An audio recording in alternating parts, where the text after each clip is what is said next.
Mirë se erdhe në botën ku askush nuk është i pafajshëm. Sekrete shqiptare, vendi ku rrëfimet më të thella, më të ndaluara dhe më të pathëna të shqiptarëve marrin zë. Na bëni subscribe për histori të ndryshme.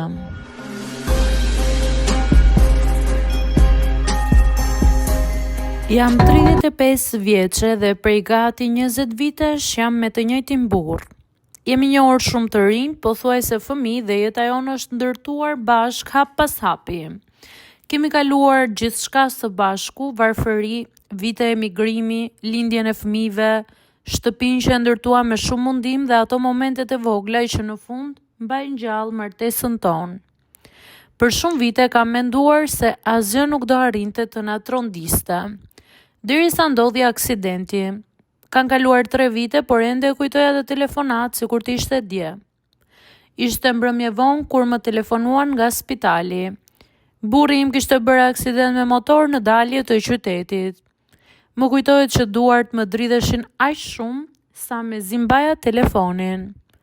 Kur shkova në spital dhe e pash të shtrirë, nuk e njoha pothuajse fare.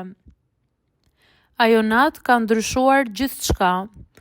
Muajt që pasuan ishin ferr, operacione, terapi, mjek, shpresa që ngriheshin dhe binin çdo javë. Në fillim mendonim se do rikuperoj gradualisht, edhe ai vetë besonte fort. Por me kalimin e kohës, realiteti u bë i pamëshirshëm. Ai nuk do ecte më. Kur mjeku na e tha përfundimisht, më duk sikur dikush më hoqi frymën. Por dhimbja më e madhe nuk ishte vetëm ideja e karrocës. Ishte mënyra si ndryshoi ai. Burri që njihja kishte qenë gjithmonë energjik, krenar dhe i fortë. Papritur u kthye në një njerëz të heshtur, nervoz dhe të mbyllur në vetvete. Kishte ditë që nuk fliste fare. Rinte me orë të tëra duke parë nga dritarja ose fiksonte televizorin pa e pasur mendjen aty. Ndërsa unë u bëra gjithçka për të.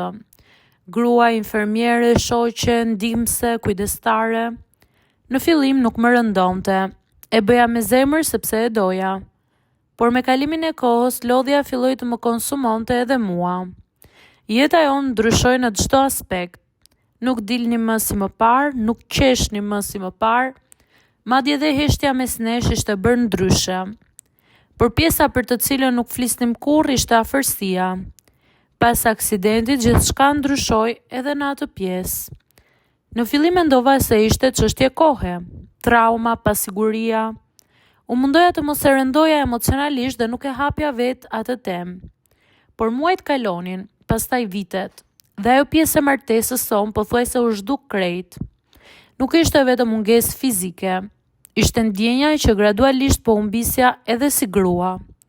Fillova të ndjesha më shumë si dikush që kujdesej për të sesa si partnerja e tij. Kjo gjë më vriste nga brenda. Shpesh ndjesha fajtore që e mendoja, sepse ai po vuante shumë më tepër se unë. Kishte humbur lirinë e tij, krenarin dhe jetën që njihte dikur. Kështu që heshtja, gjithmonë heshtja. Një natë, ndërsa po e ndihmoja të shtrihej në krevat, ai më pa për disa sekonda ndryshe nga zakonisht. Je shumë e lodhur, më tha me zë të ulët. Jo, jam mirë, ja ktheva. Mos më gënje, të njoh prej një jete. Ajo fjali më preku fort sepse ishte e vërtet. Ai më njihte më mirë se kushdo. Ditët pas asaj bisede filluan të bëhen edhe më të çuditshme.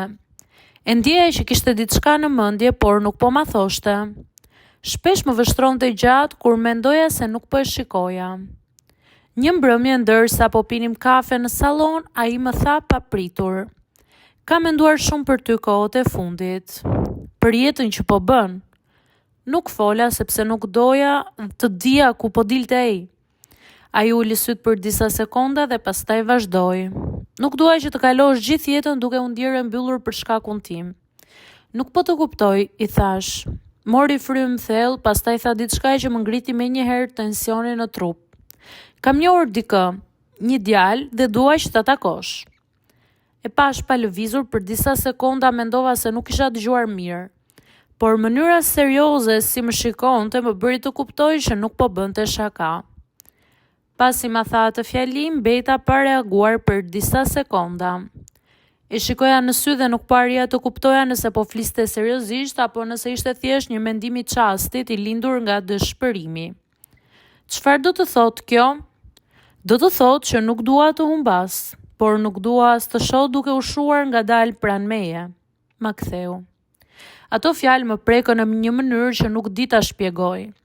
Për herë të parë pas shumë kohësh ai po fliste hapur për diçka që të dy e kishin mbajtur të mbyllur brenda vetes prej vitesh. Unë ndiva me njërë në siklet, madje edhe pak e zemëruar. Më duket absurde kjo që po thua. Unë jam gruaja jote. Pikërisht sepse je gruaja ime po ta them. Sepse të dua. Nuk dija çfarë t'i ktheja. Ajo natë kaloi me heshtje të gjata, unë nuk paria ta hiqja nga mendja bisedën tonë. Një pjesë e imja ndjej e fyer që ai mendonte kështu. Një pjesë tjetër ndjente dhimbje sepse e kuptoja sa shumë duhet të kishte vuajtur emocionalisht para se të arrinte ta thoshte me zë të lartë. Ditët që pasuan, ai nuk e hapi më temën, por unë ndjej që po mendonte vazhdimisht për të. Shpesh më shikonte në heshtje sikur po mendonte që unë nuk e vija re, dhe në ato momente më dukej sikur shija faj në sytë e tij. Faj që nuk mund të më jepte jetën që kishim dikur. Një mbrëmje ndërsa po hanim darkë më tha papritur. A më pan mend Ardin? Mendova pak. Ardi kishte qenë një mik i largët i burrit tim prej vitesh. Në moshë rreth të 42, i divorcuar dhe shumë i qetë në sjellje. E kisha takuar vetëm disa herë në për vite, zakonisht në për kafe apo darka shoqërore para aksidentit. Po e mbaj mend, pse? Kam folur me të. Në momentin që e tha, ndjeva stomakun të më lidhej nyje. E pash drejt pa folur, ai mori frym thellë dhe vazhdoi. I tregova për ne, për mënyrën si po jetojmë.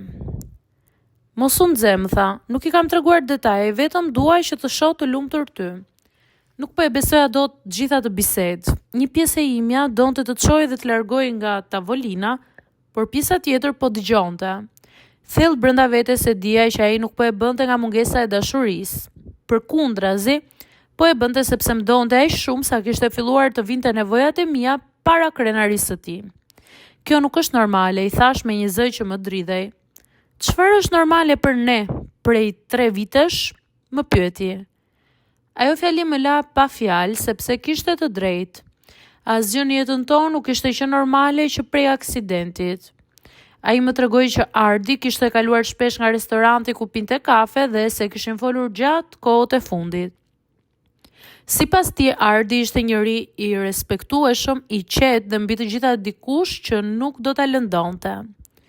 Unë nuk po të shtyj të bësh asgjë, dua vetëm të mos ndihesh sikur jeta jote ka mbaruar bashkë me këmbët e mia, më tha.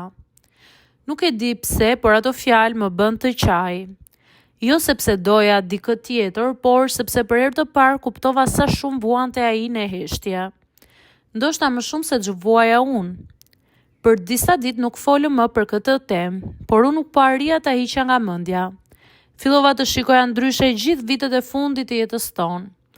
Mënyrën se ishim larguar emocionalisht, heshtjet tona dhe faktin që të dy po jetonim më shumë nga zakoni se sa nga lumturia. Një pasdite buri më tha me qetësi. Ardi do vi nesër për kafe. Pse? E pyeta. Dua që ta takosh ti pa siklet, pa fshehje.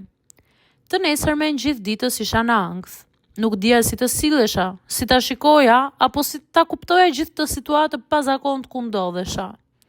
Kur ra zilja e derës në mbrëmje, zemra po më rrihte fort. Hapa derën dhe pash Ardin përballë meje. I qetë, i veshur thjesht, me atë lloj shikimi që të bën të ndihesh menjëherë në siklet, sepse duket sikur kupton më shumë se sa duhet. Ai buzëqeshi lehtë dhe më tha, më vjen keq nëse kjo situatë duket e çuditshme. Në atë moment e kuptova që ajo që po fillonte mes nesh nuk do ishte as pak e thjeshtë.